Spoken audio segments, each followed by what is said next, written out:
Luar biasa. Saya ini berani. Dek ngomong apa Dek? Jangan Dek ya. Oke, kamu udah senyum-senyum. Walaupun saya tinggal di Bandung, jejak digital saya tolong dibuka. Dari dulu saya adalah Persija.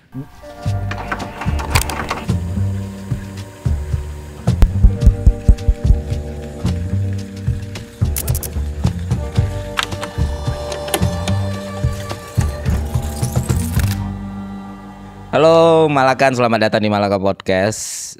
Salah satu episode yang spesial karena kita kedatangan calon gubernur Terkuat DKI Jakarta sekarang, Mas Pramono Anung. Tepuk tangan dong semua. Amin. Mas Ram.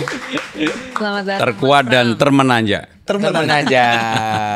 Percepatannya luar biasa ya Mas. Dari 0,1 ke Ya mudah-mudahan udah hampir 50. Mudah-mudahan. amin. Berpeluang untuk satu putaran. Berpeluang. Kita doakan. Mana Mas Pramono? Gua mikir doain. Oke Mas, kita kan ini pertama kali ya di Malaka Podcast juga kita tentu etikat baik untuk ngundang semua pihak gitu, dan syukurnya Mas Pram yang pertama menyanggupi. Siap. Iya, dari ternyata urutannya yang terakhir yang datang pertama. Kita nggak tahu yang dua lain datang atau enggak, cuman ya sangat-sangat menyimak lah bagaimana putaran, bagaimana kontestasi politik sekarang gitu. Mas Pram sendiri kenapa kok bisa gitu loh berada di pusaran ini? Sebagai politisi kan udah senior banget ya. Yang pertama, saya kebetulan memang dari SMP, SMA itu berkeinginan, bercita-cita jadi politisi. Orang jarang bercita-cita jadi politisi. Dari SMA. Maka kenapa SMP jadi ketua OSIS, SMA jadi ketua OSIS, masuk di ITB jadi ketua himpunan, kemudian jadi ketua Dewan Mahasiswa. Ketua Dewan Mahasiswa itu kayak ketua BEM-nya lah gitu. Nah, ketika itu saya udah mulai memimpin demo-demo, bahkan demo besar pernah terjadi di tahun 86. Saya yang memimpin sendiri ke gedung DPR, MPR. Itu adalah demo yang terbesar setelah NKK BKK di Brangus 78 ya. Dan heboh lah Jakarta waktu itu. Sehingga dengan demikian saya sendiri juga nggak tahu dari dulu kenapa rasa takutnya waktu itu kan berbeda dengan demo yang sekarang. Kalau orang demo sekarang ya negara demokrasi hal-hal yang biasa. Dulu itu rezim itu sangat keras, sangat berkuasa. Jadi saya begitu pulang demo, nggak sampai sebulan saya dipaksa lulus sekolah. Dipaksa lulus sekolah. Dipaksa lulus. Ya, cara maksanya ya namanya penguasa. Bapak ibu saya dipanggil ke Surabaya, ke Kodam Brawijaya, dibilang bahwa anak saudara ini terindikasi PKI. Gitu. Ya langsung ibu saya langsung under pressure dan light stroke lah. Itu kalau Malaka Project ada di situ, kita udah diberangku semua ini. Udah ditutup dari kemarin. Jadi peristiwa itulah yang kemudian membuat saya lulus. Awalnya masih belum mau lulus. Karena saya memang 8 semester 0 kredit gitu. Di ITB 8 semester 0 kredit itu susah banget. Saya nggak tahu. Memang saya hobinya sebenarnya sekolah dan belajar. Hobinya. Dan ketika dipaksa lulus, nggak begitu lama ada 5 teman saya ditangkap. Peristiwa Rudi nih, 5 orang di penjara sampai 4 tahun waktu itu. Itu tahu deh. Iya, lumayan besar ya Mas ya. Iya, waktu itu demonya cukup besar dan ya itulah pengalaman yang kemudian mengapa saya bersiap-siap mempersiapkan diri untuk menjadi politisi. Sebelum terjun menjadi politisi saya harus kerja keras untuk secara ekonomi mandiri. Maka sejak lulus kuliah tahun 87-88 sampai 98, 10 tahun full saya kerja keras. Oke, ngebangun modal itu. Ya modal. Dan saya seumur hidup terus terang juga nggak pernah bekerja di luar yang saya kerjakan ketika sebelum terjun ke politik. Saya hanya kerja di satu tempat dan itu pun saya sebagai partner ya, bukan sebagai pekerja. 98 itu Mas Pram merasa udah cukup modalnya, udah siap terjun ke politik tuh momen. Iya, ketika saya terjun waktu itu yang menawarin saya pertama kali Golkar. Golkar kan waktu itu di pemilu 97 masih sebagai partai yang sangat berkuasa. Petahana ya. Luar biasa. Dia memberikan jaminan untuk saya pasti jadi, tetapi ya di partai Golkar. Cuma kan Saya waktu itu yang demo rezim Pak Harto, mas saya Musuh lama lah ya. Akhirnya saya memutuskan bergabung dengan PDI Perjuangan dengan Bu Mega. Sejak awal PDIP sampai Ya, sekarang. sejak sebelum PDI kemudian menjadi PDI Perjuangan. 99 terpilih ya Mas ya pertama. Jadi saya terpilih menjadi anggota DPR sejak 99. Itu umur berapa Mas? 34. Jadi pada waktu itu Jadi pada waktu itu Dan di awal demokrasi. Jadi pada waktu itu anggota DPR boleh merangkap sebagai sekretaris presiden. Boleh merangkap waktu itu. Karena nggak ada absensi. Jadi kan era reformasi, semua orang menganggap bahwa segala sesuatu baik. Nah, karena saya kemudian diangkat menjadi wakil sekjen oleh Bu Mega, dan ketika beliau tahu bahwa saya perform dalam pekerjaan, diangkatlah saya menjadi sekretaris. Awalnya saya sekretaris wakil presiden Megawati, terus kemudian menjadi sekretaris presiden Megawati ketika beliau menjadi presiden. Jadi saya di istana termasuk yang cukup lama. Dengan Pak Jokowi kemarin jadi totalnya hampir 15 tahun. Nah, tapi sekarang kenapa nyemplung di pilkada Iya, DKI Mas di sudah eksekutif apa nggak daerah. bosen gitu? Yang pertama Coba tarung ah gitu. Yang pertama saya kalau jujur bosen. Dan saya memang itu tidak mempersiapkan diri untuk menjadi gubernur. Akhirnya ya udah ketika memutuskan, karena saya memutuskan itu semata-mata karena Bang Dul. Jadi ada pertanyaan Bang Dul yang sederhana ke saya gini, Mas, saya ini kan sudah terpilih sebagai anggota DPR. Kalau Mas mau maju saya dampingi, tapi kan saya sebenarnya yang lebih berkorban. Saya harus mundur terpilih sebagai anggota DPR RI. Saya bilang sama Bang Dul, Bang, emang Bang Dul mau berkorban untuk saya, berkorban untuk kita berdua? Kan belum tentu, menang kalah kan belum tentu. Bang Dul bilang oke, gitu. Makanya karena Bang Dul oke, saya masuk ke dalam, saya ketemu istri saya bilang kayaknya kita terima gitu ya. Menarik nih karena PDI sendiri pun waktu itu ada dua nama besar yang punya elektabilitas terbesar juga kan. Udah masuk bursa lah ya percakapan. Ada Anies Baswedan, ada Ahok, ada tiba-tiba Pramono Anung gitu. Jadi saya sampai pernah menyampaikan ke Bu Mega begini, Mbak, saya kan udah 28 tahun mendampingin Mbak. Mbak pilih aja mau Anies, mau Ahok, mau Rano, nanti saya yang akan bertanggung jawab untuk urusan pemenangan. Bukan malah diain, malah Mbak Mega marah. Kamu saya udah mutusin. Udah nggak bisa kan. Orang saya udah milih kok gitu.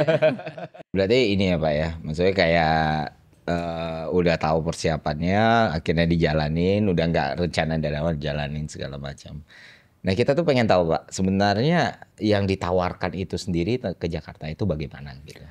Setelah saya keliling lebih dari 250 kali sekarang ini ya, lebih lah. Tetapi ketika baru ratusan itu saya udah tahu persoalan paling utama di Jakarta itu disparitas kaya miskinnya terlalu dalam. Termasuk ya yang nggak terlalu jauh juga dari Plaza Indonesia, Plaza Senayan. Ya, saya udah masuk ke dalam-dalam. Dan itulah yang kemudian membuat saya menyimpulkan kalau saya terpilih maka yang saya kerjakan bukan menawarkan sesuatu yang kemudian hanya menjadi imajinasi aja. Tetapi saya ingin mengeksekusi dari itu. Contohnya lah yang menyangkut apa yang menjadi kebutuhan paling utama di rakyat. Kartu Jakarta Pintar, Jakarta Sehat, yang gitu-gitu yang menjadi kebutuhan paling mendasar bagi mereka. Tapi kan harus berimajinasi. Tapi di luar soal itu ya. Tapi benar sih, aku senang banget dengar Mas Pram bilang hal pertama yang dilihat itu disparitas. Karena Jakarta tuh kan kota yang sangat terampil menyembunyikan keburukan ya itu. Nggak kelihatan loh dari jalan besar, tapi di baliknya langsung ada segala. Dan kalau melihat secara real, saya aja bisa nangis. Saya mungkin 4-5 kali di lapangan nangis ya. Karena melihat begitu perbedaan yang tidak pernah terbayangkan sebelumnya. Kenyataannya memang brutal banget. Di Jakarta tuh ada banyak tempat yang orang tuh bahkan tidur harus gantian, shift-shiftan gitu-gitu. Saya menemukan di beberapa tempat ya, di Tanah Tinggi, di Taman Sari, Tambora. Bahkan di Tanah Tinggi itu saya berdialog langsung dengan Ibu Suni. Satu rumah 12 orang, tempat tidur hanya 2. Itu pun tempat tidur kecil. yang hanya bisa 1 orang. Kalau 2 orang yang bersebelahan gitu. Dibagi 3 shift. Pagi, sore, malam. Dan itu tidak pernah terbayangkan. Saya bilang sama mereka loh, kalau akhirnya dapat shift pagi gitu selama sore sampai malam, ya mereka rata-rata tidur di balai RT, di balai rakyat. Kemudian kalau enggak ya bekerja. Karena enggak semuanya punya pekerjaan ya. Ada juga yang jadi ojek payung gitu. Nah itulah realitas Jakarta yang saya lihat, saya alami. Jadi itulah yang kemudian membuat saya betul-betul pengen fight untuk itu. Sebab itu memang tugas seorang gubernur. Luar biasa.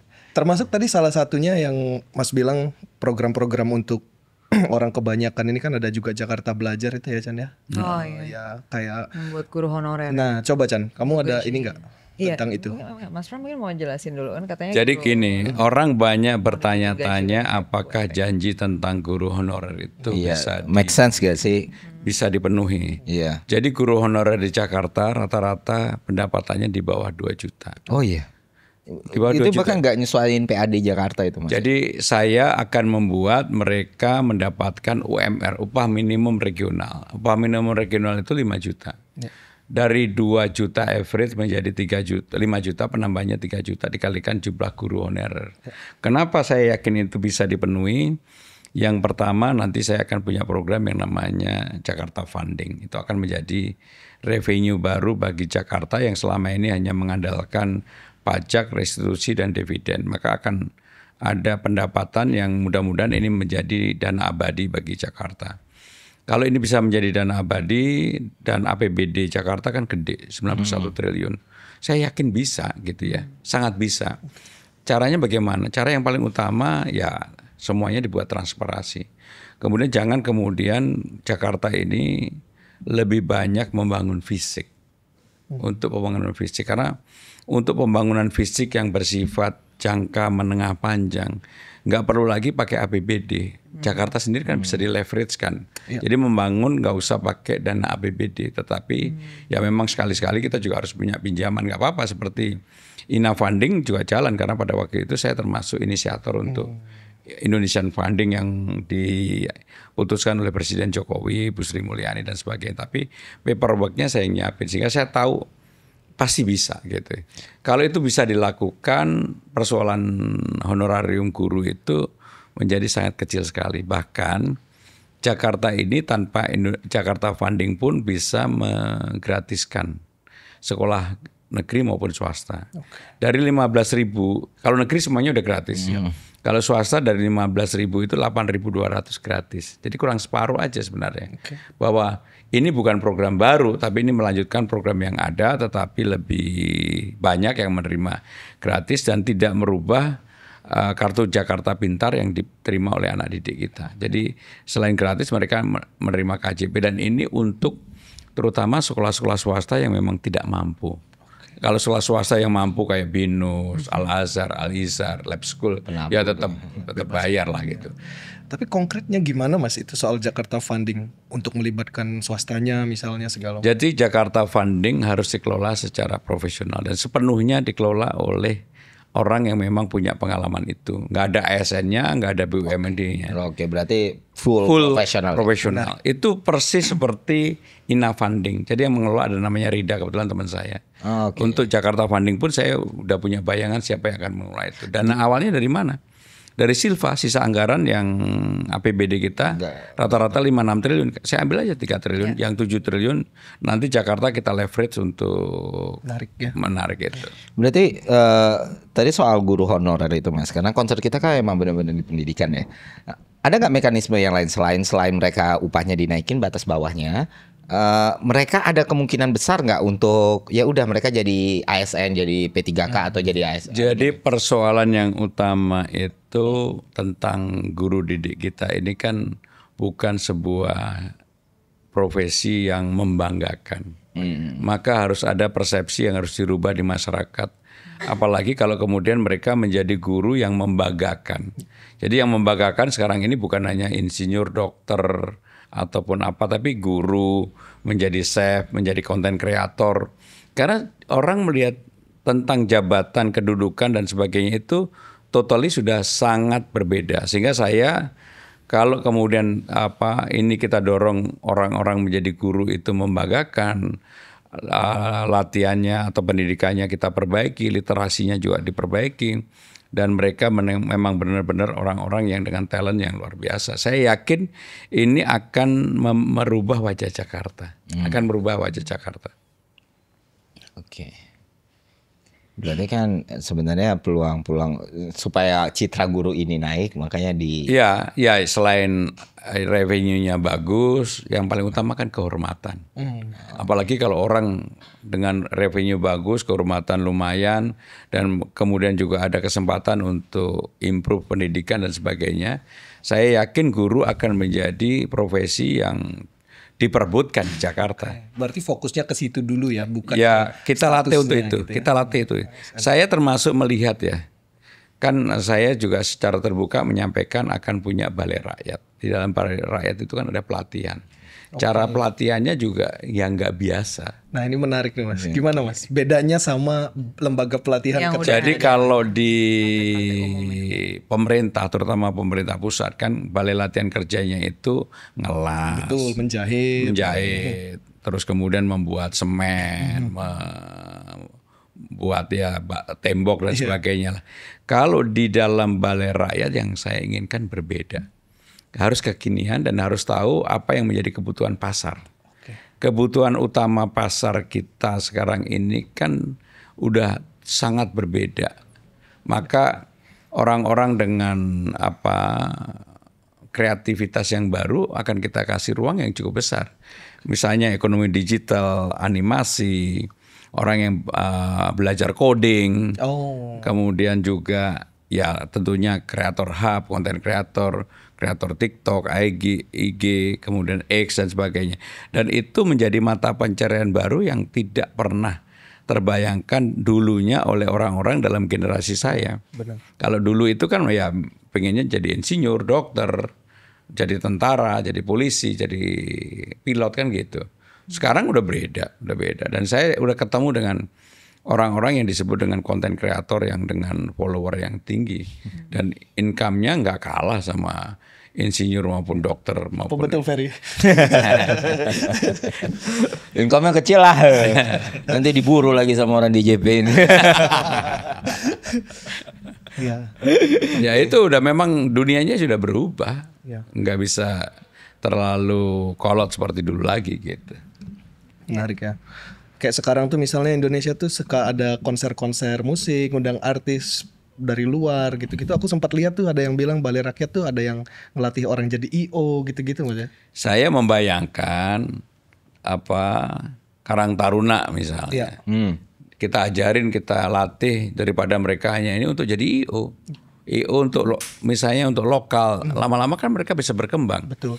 Dan kalau saya akan membuat kebijakan, maka saya akan melibatkan kelompok-kelompok komunitas. Karena di Jakarta ini terlalu banyak sebuah bangunan yang luxury, yang mega, yang bagus, tapi orang nggak datang. Contohnya Jalan Gunawarman, Senopati, itu kan banyak taman-taman yang begitu bagus, begitu indahnya. Kita lewat aja, tamannya bagus banget. Tetapi coba perhatiin, kenapa orang nggak datang? Karena nggak ada tempat untuk orang mengekspresikan dirinya. Nggak di halte busway gitu bikin gym gitu. Jadi saya lebih menginginkan bahwa Gymnya di situ gitu. Aduh. Pokoknya semua tempat yang dibangun itu di dalam proses melibatkan komunitas. Termasuk dulu sebenarnya Pak Ahok sudah mulai di Kalijodo ya. Oh iya. Hanya sayangnya beliau hanya 1 periode. Coba kalau ada periode lain pasti tempat-tempat baru Kalijodo baru akan terbangun. Bisa diaktifasi. Bahkan saya pun kalau akan merevisi, merenovasi Kalijodo, saya akan libatkan kelompok skateboard misalnya, sepedaan, kemudian orang yang ingin main teater dan sebagainya. Sehingga dengan itu maka tempat-tempat seperti ini pasti akan ramai. Benar. Pasti orang akan berusaha untuk bisa tampil di tempat itu. Ya. Nah, cara-cara seperti itulah dengan Jakarta sebagai kota global, orang akan punya ruang yang cukup besar untuk berekspresi. Ya. Dan dari situ juga bisa jadi jalan buat mereka dapat uang ya. Ya contohnya nggak nyangka orang-orang konten kreator itu hanya menjadi konten kreator jedak-jeduk aja dapat uang gitu. Itu dia. Padahal cuma konten kreator, ya termasuk podcast lah. Dulu ketika awal-awal podcast kan semua orang mengatakan apa sih itu kan gitu. Siapa yang mau denger gitu ya? Ketika media mainstream masih dominan ya. Kalau sekarang udah beda banget. Ya. Ada bedanya nggak Mas? Ini balik lagi ke soal ini ya, ke soal Mas Pram sebagai seorang politikus veteran pengalaman panjang. Ada bedanya nggak sih Mas? Kayak dulu itu cara komunikasi politik buat ngeraih hati warga sama sekarang. Sebenarnya secara khusus sih hampir sama ya. Hanya memang sekarang ini harus ada sesuatu yang lebih dibandingkan dengan sebelumnya. Saya kan terpilih sebagai anggota DPR 4 kali. Artinya saya pernah berlaga untuk mendapatkan suara secara langsung dari rakyat. Tapi waktu itu di Kediri ya. Dan saya waktu itu mendapatkan suara tertinggi untuk Jawa Timur pada waktu itu. 100 ribuan. Iya, secara nasional yang tinggi itu Mbak Puan pada waktu itu. Nah, dilihat sekarang paling gampang membandingkan adalah pertarungan presidensial yang ada di Amerika antara Trump sama Kamala Harris. Ada sesuatu yang tidak dilakukan secara masif oleh Harris tetapi dilakukan oleh Trump apa? Salaman. Jadi Trump dalam rapat di internal dia bilang begini, kasih saya waktu 40 menit, 40 minutes, 5 menit saya pidato, 35 menit saya salaman. Dan kalau diperhatikan, Trump itu salaman, nempuk-nempuk, mencoba untuk touching lebih lebih personal, lebih mingle lah gitu ya. Sementara Kamala Harris lebih jargon-jargon untuk berpidato. Buzzword aja ya. Ya, dia karena didukung juga oleh selebriti yang top dunia, lebih jargon untuk berkampanye. Maka kalau kemudian lihat hasil, sebenarnya bagi saya pribadi 2 minggu yang lalu sebelum diumumkan saya udah bilang wah Trump menang nih.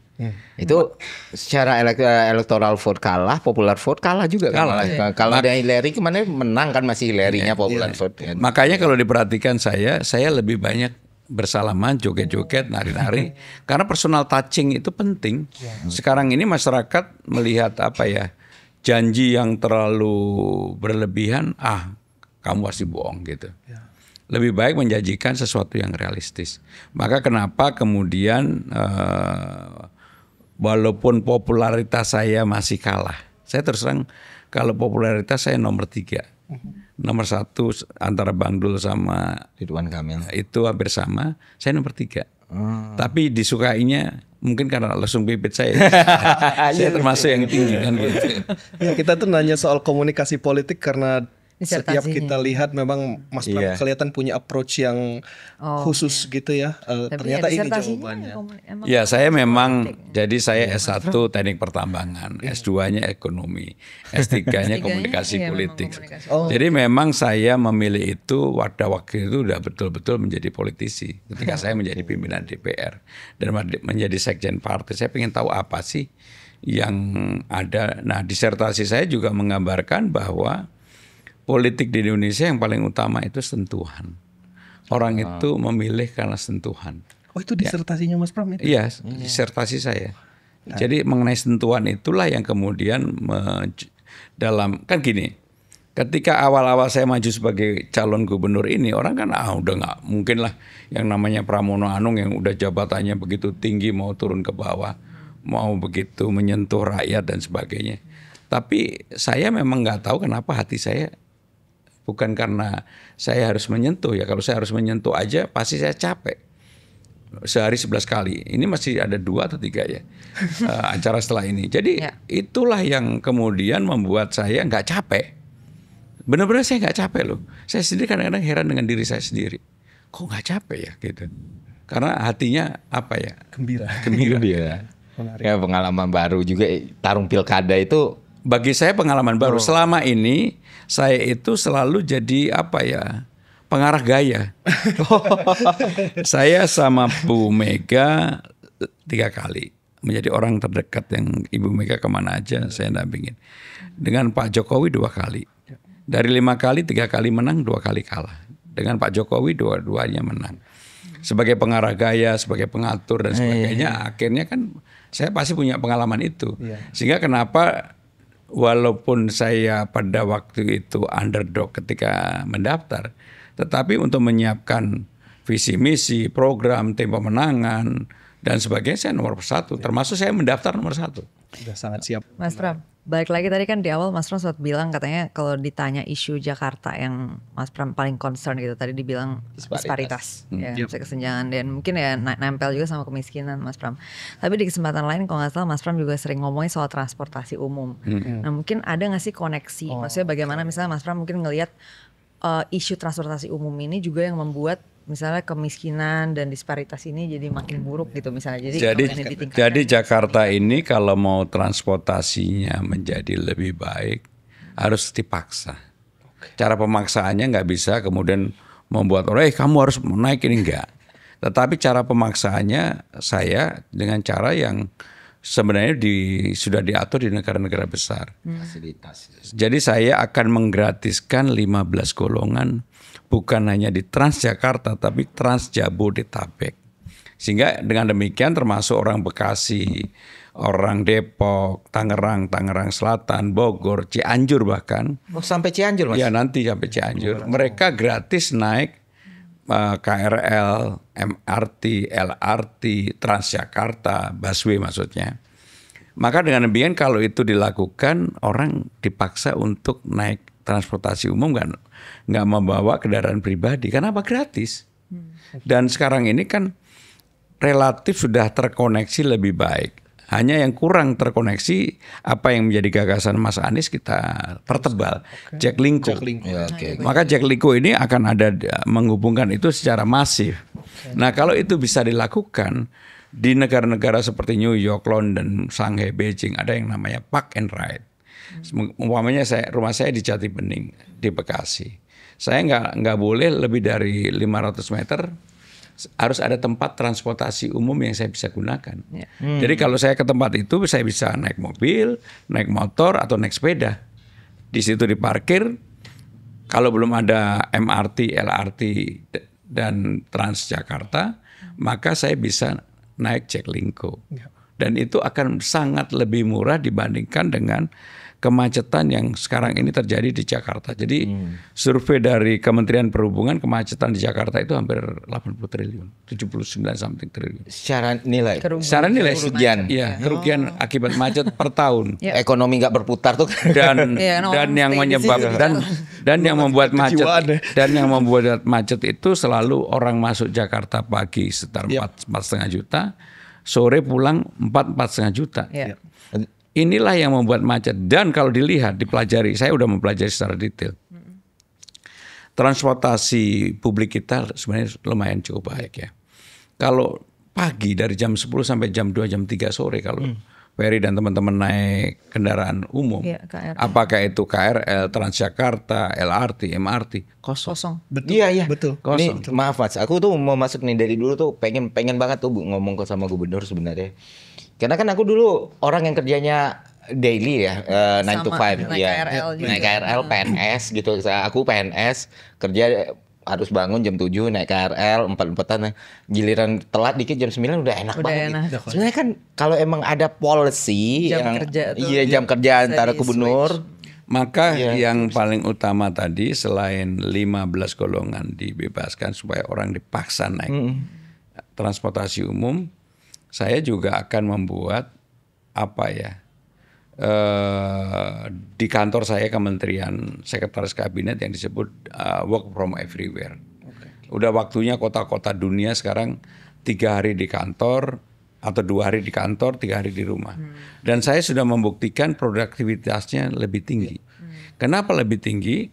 Pengalaman waktu pandemi kemarin. Iya. Jadi pagi hari rata-rata yang membuat anak-anak stres itu habis sholat subuh mereka harus siap-siap harus ke kantor, naik transportasi umum macet-macet di jalan sampai di kantor rata-rata jam 8 setengah 9 pada 2 jam mereka di jalan, itu membuat mereka stres. Betul. Dan sampai di kantor kita biasanya bukan ke kantor dulu Mas, ke kantin dulu ngelepas stres. Iya, beneran. Dan kalau kemudian saya ubah, mereka bisa menyelesaikan di rumah. Saya sampai kantor, biasanya saya jam 8, setengah 9 sampai kantor. Pekerjaan di meja saya udah numpuk semua. Karena Orang udah pada selesai tinggal di review. mereka ketika habis subuhan udah kerja semua. Oh. Dan Jadi di itulah office yang kerjaan. tidak pernah dibayangkan sebelumnya. Dan saya udah sampaikan juga pada waktu itu untuk menerapkan yang namanya work from everywhere. Kalau Itu kantor saya udah possible, Mas, buat di push sebagai sebuah kebijakan. sangat. Makanya di balai kota kalau saya jadi gubernur pasti itu saya akan lakukan, termasuk memperkerjakan disabilitas. Saya di kantor saya memperkerjakan disabilitas. Untuk edaran ke private sector untuk bikin work from anywhere juga bakal diupayain nggak Mas? Bakal, karena mereka punya pilihan kan gitu. Let's go. Mas Ran, aku boleh follow up dikit nggak dari yang tadi soal transportasi? Itu kan Mas Ran sempat bilang pengennya sampai Trans Jabodetabek. Sebenarnya kalau sekarang tuh Mas Ran ngeliatnya perkiraannya kayak udah berapa persen sih yang udah dicapai dari apa yang Mas Ran bayangin sebenarnya mau bikin, dan itu dananya dari mana ya? Jadi konektivitas transportasi kita sudah dihitung itu sebenarnya udah 82%. Oke. Tetapi yang secara optimal termanfaatkan itu baru 25-26%. Itu Trans Jabodetabek atau cuman Transjakarta. Iya. Ini make sense. Sangat rendah sekali. Iya. Dan terutama kejadiannya adalah yang paling membuat orang males naik transportasi umum itu pagi sama sore hari. Ya. Nah, frekuensinya untuk jam-jam sibuk seperti itu harus ditambah. Ya. Sekarang ini contoh lah. Nggak tahu kenapa saya juga nggak habis pikir contohnya lah. Transportasi dari kota ke Priok itu KRL-nya 30 menit sekali. Yang lewat JIS juga. Padahal di jam-jam padat itu harusnya 3-4 menit sekali. Betul. Nah, sampai hari ini nggak dirubah. Kalau saya paksa untuk dirubah. Income tambahan. Kan income tambahan. Dan juga pagi hari. Kenapa kemudian hanya dari jam 6 sampai jam 8 aja yang. Maka kalau di atas jam 8 sampai jam 9 sebenarnya ini jam-jam crowded juga. Frekuensinya dikurangi. Nah, nanti pas siang kosong semua, frekuensinya tetap. Kenapa yang pas siang ini frekuensinya nggak dikurangi? Gitu. Nggak proporsional. Nah, pengaturan itulah yang harus Manajemennya disempurnakan. juga ya, yang harus Termasuk yang termasuk yang ini. Kalau di dunia yang namanya kartu ngetap itu kan disentuh sambil kita lari, pek. Iya.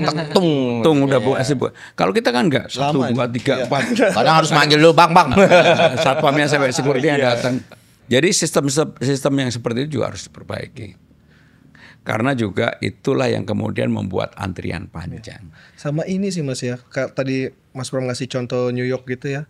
Di sini tuh kayak LRT apa tuh nggak semua ada lapangan parkir tuh Mas. Oh iya itu Mas. Ya itu tadi juga. yang saya sebut dengan ride and park itu. Iya. Termasuk sekarang ini kan kita ada 5 TOD yang besar. Salah satu TOD yang bagus itu di Blok M. Iya. Kenapa Blok M bagus? Karena di situ adalah tempat untuk halte mutarnya bis. Dan sekarang ini sebenarnya di Blok M udah nggak perlu terminal lagi. Karena di sana kan mobil hanya muter aja. Iya. Kalau saya apa yang saya bikinin Ferry? Apa? Buat tempat untuk konser di Blok M. 5.000 sampai 10.000. Karena sekarang ini kamu ngelihat nggak? Oh, bus itu ngantri kadang-kadang 3-5 jam cuma ngantri aja. Ngetem dan Ngetem, itu saya- bikin. Cuma ngantri aja saking banyaknya. Kenapa bisnya nggak dikurangi? Tapi ini loh Mas, kalau tak pikir ya masih masalah transportasi publik ya. Aku rutin naik KRL lah, LRT apalagi sejak Jati Bening ada gitu kan. Itu kan dekat banget dari rumah. Mungkin mindset orang-orang adalah berpikir bahwa ribet naik transportasi umum. Tapi waktu di jam-jam yang senggang itu tuh enak banget. Dan masih rutin sampai sekarang gitu. Dan wajar kalau di luar negeri itu kita ngelihat level menteri itu naik transportasi publik biasa karena emang Di setiap jam kayak gitu. di setiap jam kayak gitu. Jadi yang paling utama Ferry, konektivitasnya gini. Orang yang naik LRT, naik MRT masih bayar. Naik KRL masih bayar kan gitu. Sehingga orang yang dari Jati Bening dari mana aja ya udah daripada bayar lebih baik bawa kendaraan pribadi, ada yang bawa motor, bawa sepeda, ada yang bawa mobil. Inilah yang mau menyebabkan beban transportasi kita menjadi Di Jakarta ini mau ditambah jalan kayak apa aja tetap macet. Ya, bukan sehingga solusi. sehingga problemnya bukan panjang jalan, tapi problemnya adalah akses. Betul. Kalau kemudian orang tadi yang 15 golongan kita kasih gratis naik apa saja, pasti orang merasa ya udahlah, capek-capek dikit di awal nggak apa-apa, lama-lama ketika infrastrukturnya menjadi lebih baik pasti akan menjadi pilihan utama. Maka kenapa yang saya sebutkan 15 golongan itu ASN, TNI, Polri, disabilitas dan bla bla bla pasti kita akan gratiskan. Dan secara strategi kampanye nih Mas, kan kita tahu lah masyarakat pemilih Jakarta itu kan pemilih rasional dan segala macam. Tapi sebenarnya kan apa yang Mas Pram omongin dan bahas dan publikasikan itu kan semuanya make sense dan kita butuh ya. Tapi apakah itu tidak berdampak kepada ya tadi Mas Pram akui popularitas kurang karena kan emang nggak ada gimmick, nggak ada apa, itu solusi tuh. Itu solusi, kita semua tahu solusi itu. Transportasi publiknya benar, nggak perlu nambah jumlah ya oke lah. Tapi ketika pembagian jam kerja benar, ada prioritas untuk beberapa golongan, terus juga checklist dari manajemennya iya, itu cuma sekedar pengadaan barang. Iya, dan itu ternyata berdampak sangat besar gitu. Tapi apakah nggak kepikiran tuh Mas bikin sesuatu yang emang coba untuk hijack the trend, follow the trend gitu, atau bikin sesuatu yang emang kira-kira kayaknya orang Jaksel suka nih gitu, gimmick-gimmick kayak gitu, kenapa? Jadi terbukti banyak berhasil kan? Iya. Jadi kenapa ya, nggak ada? Kalau saya bilang nggak ada gimmick sama sekali ya nggak benar. Ada ya Mas ya? Pasti ada lah. Contohnya lah, dulu saya tidak pernah. Saya kalau IG dan X atau Twitter saya udah punya dari dulu. Kalau TikTok baru. Dan memang komunitas TikTok itu kan komunitas anak muda sekarang. Jadi yang nomor 1 pemakai itu YouTube, nomor 2 TikTok, kemudian IG, baru X. Saya sekarang masuk ke TikTok ini dengan cara TikTok. Untuk lebih gampang memudahkan ya pasti pakai gimmick. Masa gimana sih saya harus begini, harus ada yang gini-gini dan sebagainya. Enggak nelfon gitu? Enggak. Baru kali ini sih Mas Bram ada kandidat politik yang nyeritain gue pakai gimmick juga kok. Iya, kebiasanya itu alami kok, gue emang asik orangnya. Enggak. Tapi kebocorannya nih kompetitor. Tapi Kania, Dea, Ferry, ternyata saya nikmati. Ternyata saya nikmati, benar-benar saya nikmati. Memang kalau kita mau jujur memang asik ya Mas. Iya. Kenapa saya nikmati gini? Saya dalam hidup udah terlalu serius, terlalu lama. Ya bukan maksud apa-apa. Dulu saya selalu juara kelas dari kecil sampai dengan saya IP saya nggak 4 itu hanya di ITB. Waktu di Unpad maupun di UGM saya IP-nya 4. Artinya straight A. Nah, karena terlalu serius, saya ternyata butuh juga untuk melakukan sesuatu yang santai banget, dan saya berterima kasih sama anak perempuan saya yang kemudian dan temannya yang mengenalkan dunia itu. Jadi kalau saya di mobil tanpa mereka tahu saya lihat TikTok aja semuanya. Kalian perkenalkan apa Bapak kalian ini? Bahkan ada yang lebih seru pun saya bilang enggak, gini aja. Ini lebih seru gitu. Oh, Mas Pram juga udah punya udah dong referensi ya. Gimmick baru pun saya udah tahu. Oh, yang gimana tuh Mas?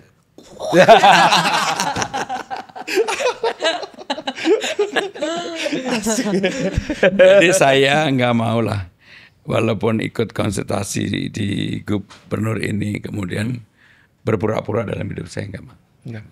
Makanya saya nggak pernah off the record. Mau ditanya apa, saya jawab bisa, saya jawab bisa, enggak ya enggak gitu. Termasuk di podcast nggak pernah. Mau kamu tanya apa aja, kalau saya nggak mau jawab kan saya belokin aja kan gitu. Itu dibelokin ya, bukan gitu. Kita nggak sadar itu dibelokin gitu. Kayak pertanyaan tadi Anies Ahok.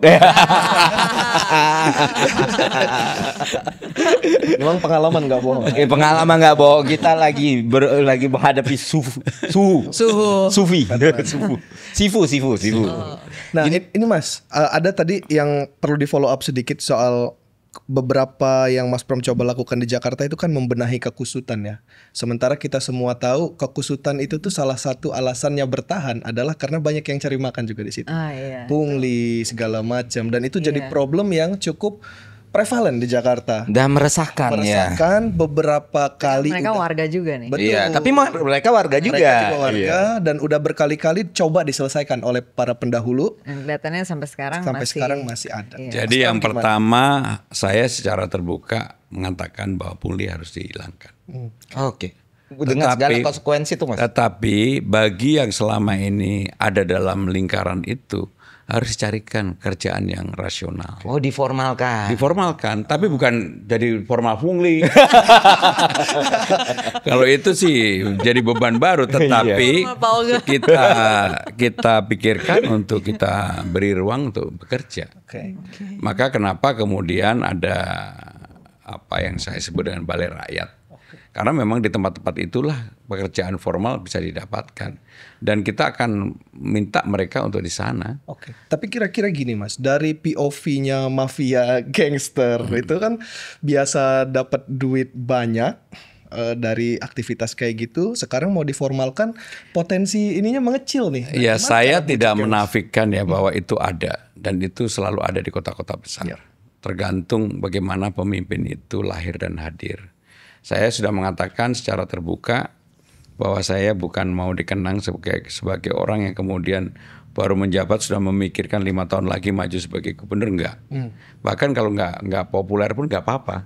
Tapi saya ingin dikenang melakukan sesuatu, berani memutuskan sesuatu yang bahkan tidak populer. Oke. Wah, ini komitmen besar, luar biasa. Saya ini berani. Itu soalnya saya ingat apa yang mentor dan guru saya bilang ya. Mas Dede, Pak Khatib Basri gitu. Kalau udah jadi pejabat publik, apalagi jalurnya teknokrat tuh, kalau misalnya Menteri Keuangan itu sering mengambil keputusan yang populis, berarti ada yang masalah di situ. Iya. Tadi. Makanya ya karena saya pengalaman yang begitu panjang di pemerintahan, mungkin nggak banyak loh di partainya pernah sekjen, pernah pimpinan DPR, pernah jadi menteri dengan yang lengkap begitu. Saya kan tahu mana yang apa ya perlu dan tidak perlu saya lakukan, dan ya secara pribadi selalu saya katakan saya udah selesai dengan diri saya, makanya saya kepada anak-anak saya juga mewariskan sesuatu yang saya junjung tinggi. Saya bilang sama Dito, kamu nanti kalau jadi bupati kamu harus bersih, nggak boleh ada sesuatu yang menyebabkan kamu tertawan di kemudian hari, tersandra di kemudian hari, dan itu saya lakukan banget pada diri saya. Mungkin juga salah satu pilihan kenapa nama Pramono Anung yang muncul ya, karena tidak ada sandaran. Tidak ada sandaran. Dek ngomong apa Dek? Ya ada ya. Oke. Kamu udah senyum-senyum. Gini Mas, selama jadi politisi produk apa, apalagi khususnya DPR, produk apa yang paling Mas banggakan? Iya. Jadi saya ketika di DPR, ketika menjadi pimpinan DPR, menurut saya salah satu produknya ya itu tadi. Pemilihan secara langsung ini kan salah satu produk itu. Walaupun kemudian memang dalam apa ya undang-undang untuk jangka panjang itu selalu harus ada evaluasi. Yang menjadi evaluasi bagi saya adalah pemilu langsung ini kosnya menjadi tinggi banget. Betul, luar biasa. Maka kenapa kemudian di pemilu legislatif yang menjadi anggota DPR rata-rata adalah kalau nggak public figure orang kaya. Jadi itu menjadi otokritik juga, bukan lagi aktivis yang dengan latar belakang GMNI, PMKRI, HMI gitu ya. Tetapi lebih banyak yang artis ataupun juga pengusaha. Bagi saya itu otokritik ya. Tetapi saya terkesan dengan sekarang ini relatif demokrasi kita sudah lebih dewasa dibandingin sebelumnya. Walaupun ada cost capital yang tinggi tadi yang saya sebutkan gitu. Bagi saya itu salah satu yang kalau di pemerintahan selama 2 periode, kebetulan kan saya yang bertanggung jawab untuk tim penilai akhir.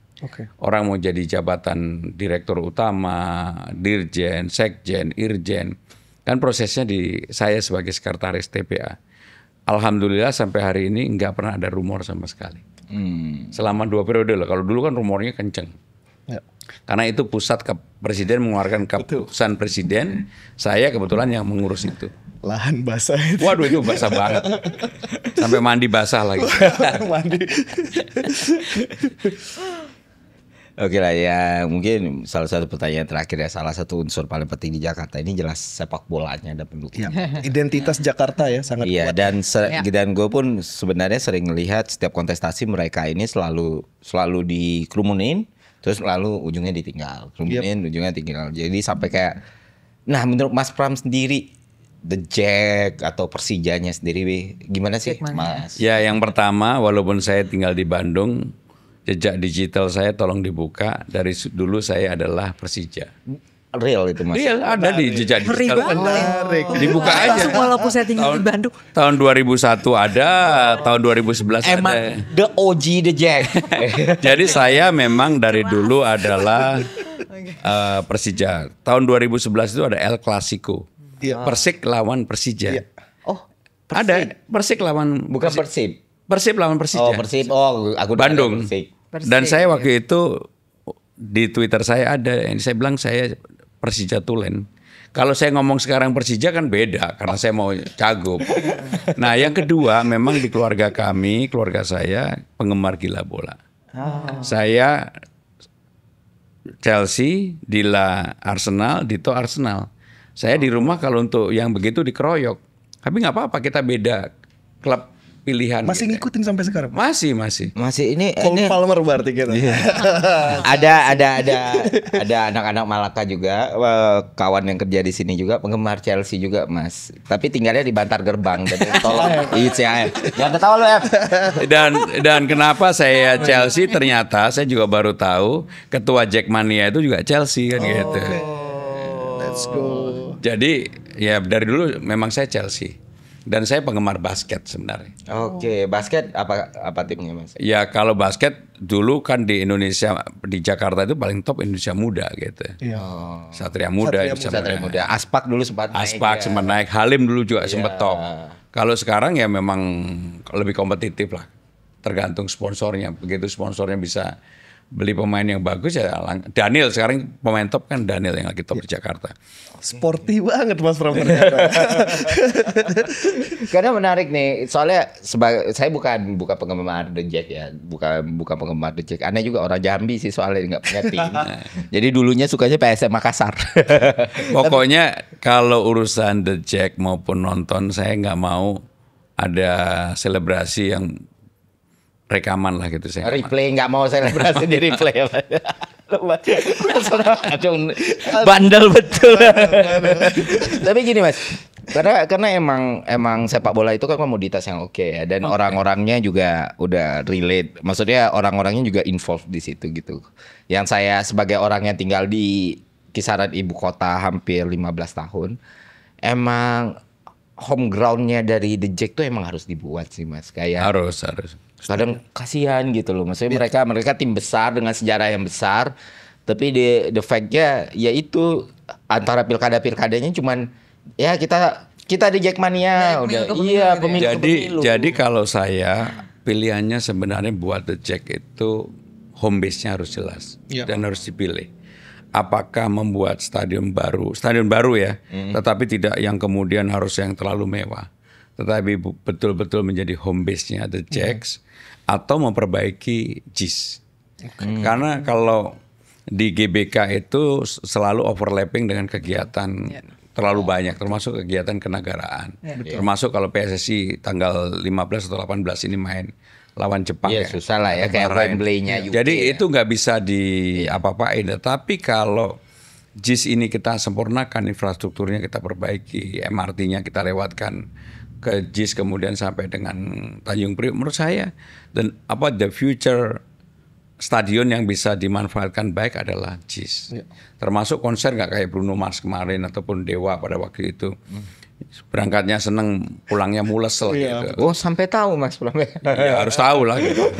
Dan saya ikut nonton juga waktu itu. Saya menikmati. Saya termasuk bahkan ketika Michael Bublé, Katy Perry main di BSD pun saya nonton. Gitu. Saya memang penggemar, cuma dulu nggak pernah ngomong, nggak pernah woro-woro dan nggak mau ketahuan. Mas Ferry, saya BTS aja nonton. Oh, BTS nonton. bukan pengaruh anak gitu, bukan. Pengaruh anak kalau Pasti itu. ya. Tapi suka, Mas. Ya, jujur suka. aja nggak BTS saya suka. Suka. Dynamite pun saya tahu lagunya. Oh iya. Tapi bagus, nggak apa-apa, jujur. tapi saya lebih senang sebenarnya Peggy Go. Kamu nggak tahu kan Peggy Go? Tahu. DJ. Lagunya DJ. anak-anak itu. Sangat culture ya. Oke udah cukup ya. Kalau enggak nanti nanya yang aneh-aneh. Iya. Sebelum jadi semakin aneh. Tadi ada pertanyaan lagi? Last question. Aku cukup juga. Udah. Ferry ada lagi kah? Ya udah, sebagai penutup sukses Mas, semoga berhasil. Amin. Dari kita mengamati program, mengamati kampanye, ya kita support apapun, semoga hasil yang terbaik yang keluar. Amin. Semoga apapun nantinya ya yang terbaik lah buat Jakarta ya. Karena kantor ini juga ada di Jakarta gitu. Amin. Oke, itu aja Malakan, sampai jumpa di podcast selanjutnya. Oke. Terima kasih. Makasih Mas Bram. Terima kasih Beri. Dia makasih. Iya Mas. Makasih ya kan ya. Terima kasih Mas. Thank you udah datang. Datang ke Malaka. See ya.